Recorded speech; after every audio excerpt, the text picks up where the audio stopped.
Nandito nga po tayo ngayon sa may Bayang Luma, no? Sa may General Yenko Street. At ngayon nga po, isang pasadahan nga po tayo ng update para nga po dito sa mga bagong street lights dito nga po sa kahabaan ng General Yenko. Hanggang doon na nga po yan patawid ng intersection ng Patindig Araw, no? So by the way mga paps, bago nga po yan, yung pakanan na yan, yung Berita, part nga po yan ng ating Kalayaan route, no? So tulad nga po nagsabi ko sa inyo, gagawa nga po tayo ng separate video about sa mga routes dito sa atin, yung Kalayaan route, no? Next time po mga paps.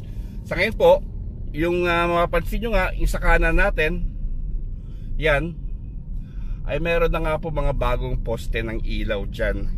So I think para mga 10 meters siguro, kung hindi ako nagkakamali, roughly 10 to 11 meters siguro yung layo niya sa isa't isa, no? So tulad nga po ng sabi ko sa ating mga post dito nga po sa Imus, tayo nga po ang isa sa may mga pinakamaliwanag na kalsada, no? Dito nga sa Cavite. At malalakas po ang voltahe na ginagamit natin sa ating mga ilaw, no? So hindi nga po siya basta-basta na solar lights lang na mahina ang buga. Dito nga po maliwanag talaga yung buga niya, no? So kung mapapansin nyo nga po dyan sa Aguinaldo Highway, pag nasa mga border po tayo ng let's say Dasma or Bacoor, mapapansin nyo nga po yung kakaibang liwanag dito nga sa atin sa Imus, no? At sa Aguinaldo Highway nga lang yan mga paps. So mukhang target nga po talaga ng ating lokal na pamahalaan na bigyang liwanag ang lahat ng kalsada dito sa atin sa Imus, lalong-lalo na nga po yung mga major thoroughfare tulad nga po ditong General Yenko Street sa Bayan Luma, no? So yan mga paps, makikita nyo ang dami na nga po yan mga paps, hanggang doon na yan sa intersection nga ng Patindig Araw.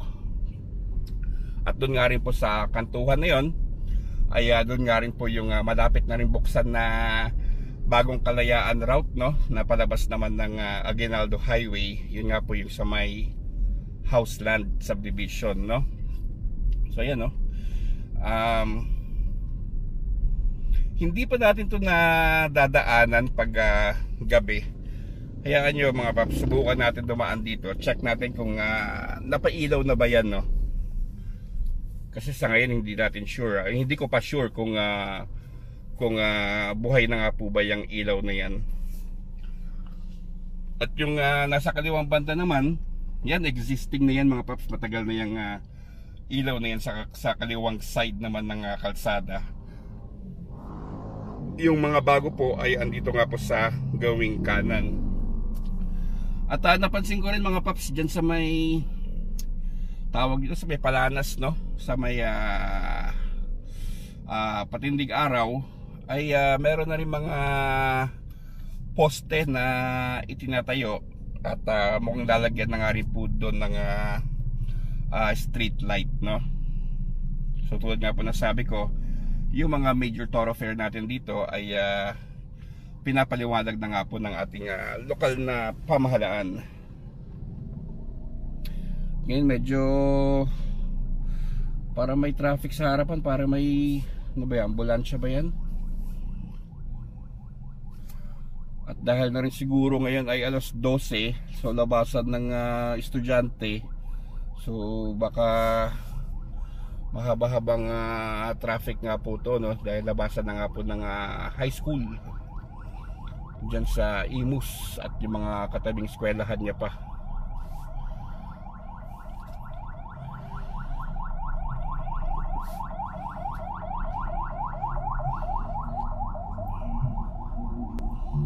O meron po yatang patay ata to mga paps, kung hindi ako nagkakamali. Anyway, going back, So yan, para nga po sa mga may mga subscriber kasi tayo sa abroad din mga paps no. Si Sir Ramon, no? Sir Ramon, kumusta po kayo dyan? Natutuwa nga po siya tuwing tayo nadaan dyan sa Malagasang, dahil kahit papano ay nakikita niya nga yung kanilang lugar, no? Siyempre pag ikay matagal lang nasa abroad, mamimiss mo rin talaga yung kinagisnan mo, no? So ito, Sir Ramon, andito po tayo ngayon sa Bayan Luma. Wala pa tayo sa Malagasang, pero still alam ko na alam mo rin to. Ito na nga po itsura ngayon ng General Yenko sa Bayan Luma, no? At ganoon din sa mga iba pang kasamahan natin na nasa abroad, na natutuwa na makita nga po yung kanilang pinanggalingan, particular nga po dito sa Imus City, no? So tulad nga po ng sabi ko, malaki pong pagbabago ng Imus, lalong-lalo nga po shoutout sa ating tagapaglinis, no, ang Senro, yung City Environment and Natural Resources Office. Madalas ko po yan sila makita araw-araw po mga paps. Patuloy po ang paglilinis nila, no, sa ating mga kalsada. Ganun din yung mga nagdidilig dyan sa ating Center Island, no. So araw-araw nga rin po ginagawa yun mga papi. At nung nakaraang video nga po natin, nakuhanan nga po natin na meron na namang additional school na ginagawa dyan nga po sa may Barangay Maharlika, no? Sa yung existing na school na inopen last year, yung Anastasio Advincula School, no? So meron pong panibagong building na ginagawa. Meron po siyang total na or additional na 8 classrooms, no? At batay nga po sa ating pagsisiyasat at mga nakalap na information is meron pa rin po or meron pa din daw na itatayo pa doon ng mga schools, no? Dahil malawak pa nga po yung area na yun, yun po yung sabi sa atin ng mga nagtatrabaho doon. So yun nga, itong ating update naman is about dito nga sa yan yung bagong street lights. Na traffic lang tayo dito mga paps. Pero once na mabuo na nga po lahat ng mga diversion roads natin dito sa Imus, tiyak napakalaking bagay po niya na maibsan nga po yung traffic. Lalo na yun dyan sa may patindig araw, no? Yung sa may tulad nga na sabi ko, yung sa Houseland, yung bagong diversion road na malapit na rin yung buksan mga paps. Ngayon, pag mga itong traffic, meron tayong mga alternate routes tulad ng Kalayaan route, no? So dito, pag nandito tayo sa area na ito, para may iwasan yung ato, kanina nabanggit ko yung sa may Berita, yun may Kalayaan route doon mga paps. Labas mo isa gawing Bukandala na.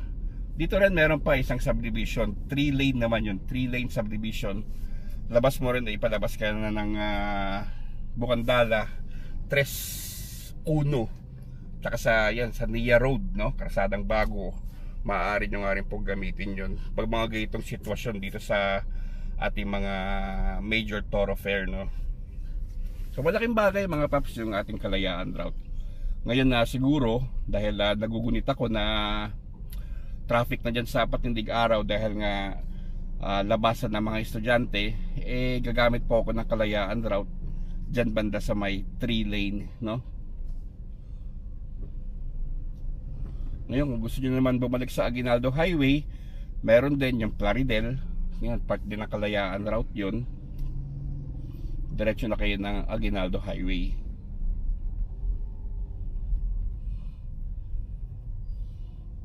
Ito, palabas din ng Aguinaldo Highway, yung kaliwa. Though nagsisikip nga yung traffic dyan dahil one way lang yan eh, oh. Salubungan yan eh, so stop and go yung ginagawang flow dyan. Baka dun yung ano, no, yung traffic dahil siguro sa intersection na yun.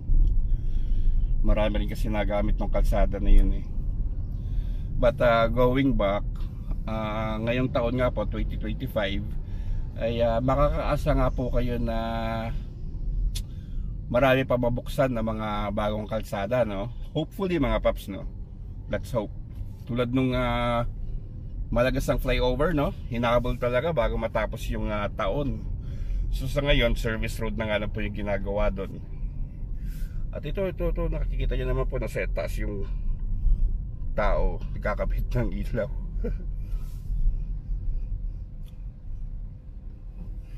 Anyway, safety naman po dahil may harness naman po sila. Yun nga lang, sana may nagbabantay sa baba. So ayan, ito wala pa ng traffic. Yun lang talaga doon sa intersection na yung palabas ng Robinsons. Ayan, so makikita nyo nga po yung bagong street light. Again, yung sa kanan po yung bagong install mga paps. So pag kaliwat kanan dyan, patindig araw na nga po yan. Dyan din po sinisimula na nga rin po gawa ng panibagong mga poste ng ilaw. Ito yung intersection na to, yung kaliwa, yan yung Plaridel. Palabas niyan ay sa Aguinaldo Highway, no? At yung pakanan, yan yung 3-lane na part ng Kalayaan route, both of them. Ito naman sa 3-lane ay palabas naman to ng Bukandala 1, 3, tsaka sa Hamilton dyan sa Nia Road. Again, tulad nga po na sabi ko, gawa na nga lang po tayo ng separate video kung saan solely yung ating topic ay itong Kalayaan route. So sa ganun, para sa mga hindi nakakaalam, no, para makaiwas nga po sa mga build up ng traffic, ay meron po kayong alternatibong daan. So ito, hanggang diretso po yan mga paps, patitig araw na, hanggang dun nga po yung mga bagong poste ng ilaw na yan. Ngayon po ay magkakalayaan route ako dito sa 3-lane. Yan. May bayad po dito 5 piso, pero buong araw na yan mga paps. Not bad na yan mga papi. Versus dun sa oras, no? Gasolina, ano ba naman yung 5 piso? Yan. So ako, bayad na ako dito, bayad na ako kayo ng umaga. Ginagamit ko kasi itong kalsada na ito madalas pag ako naghahatid sa pa-eskwela ng aking anak, no?